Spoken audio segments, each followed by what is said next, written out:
Hi.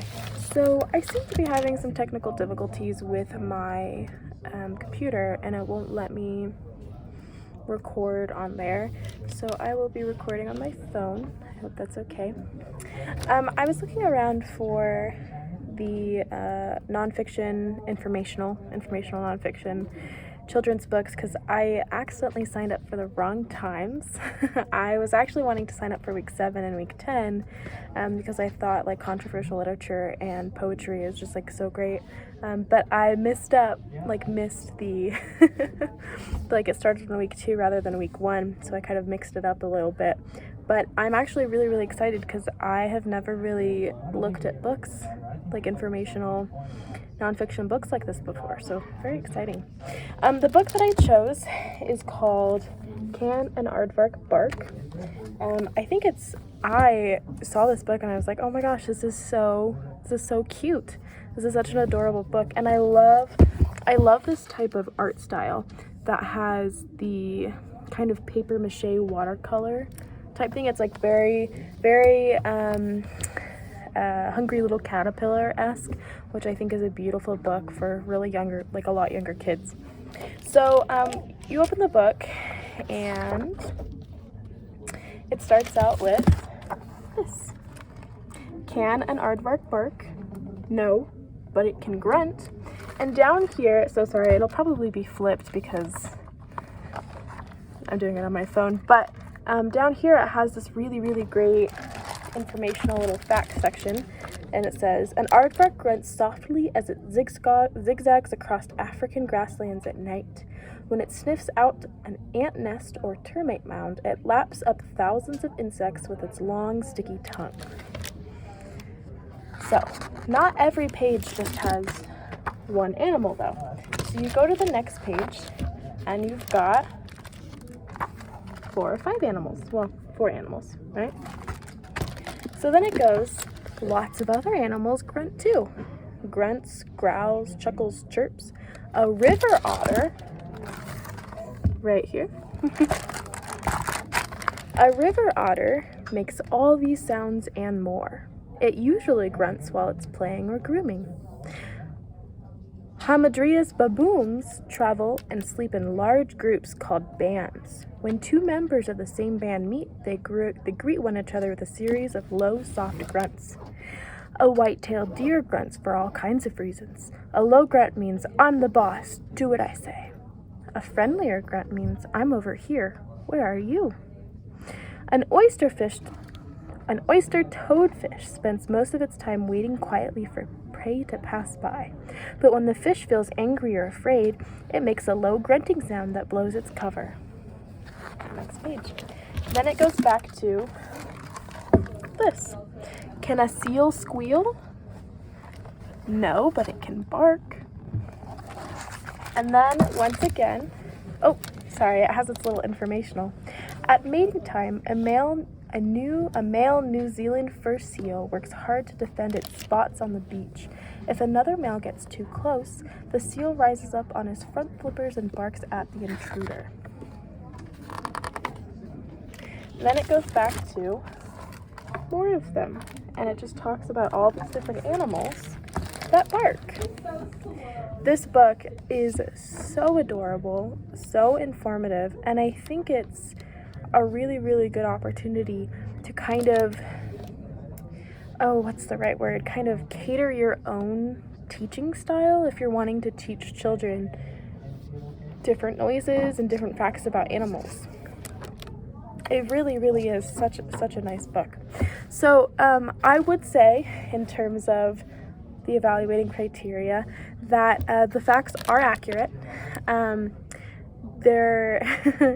They are just broad enough so that, you can get a lot of information, but super broad, and they are just phrased in a way that would be really good for a much younger audience.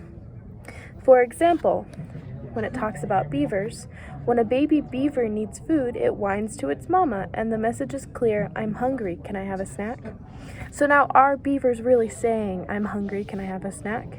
No, but when a baby beaver whines, that is generally what they're, you know, the message they're trying to get across.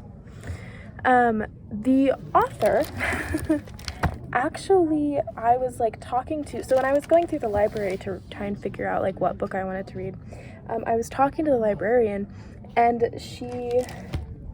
the author's husband, Melissa Stewart, is actually a zoologist, which I thought was so cool, or at least that's what the librarian told me. And I think that, and she has like all these different books about animals, and she pairs with this guy, Steve Jenkins, who has that, you know, art style that I really, really love, to really make a nice cohesive book.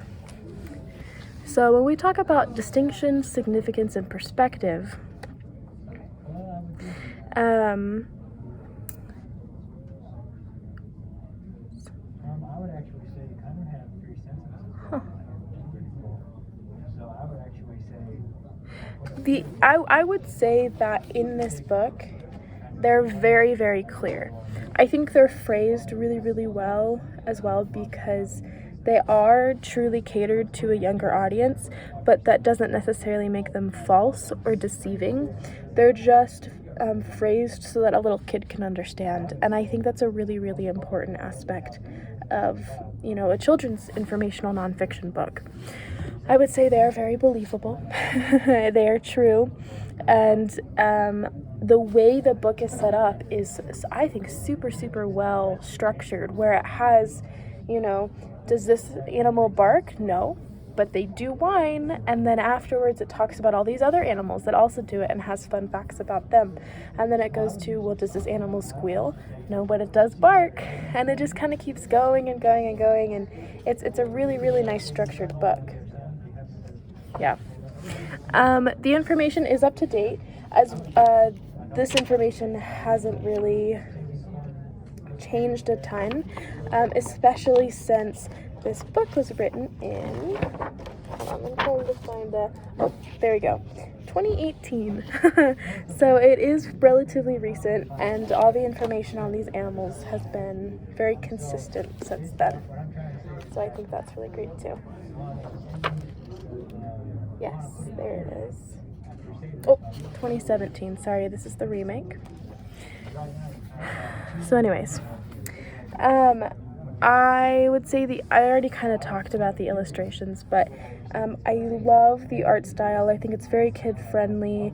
It makes a lot of these more menacing, you know, animals a little less scary as well, which I think is really, really important when, you know, catering to a younger audience. I also think that the only illustrations they have are of the animals, which is also really important against a white background, because you're really focusing on those specifics.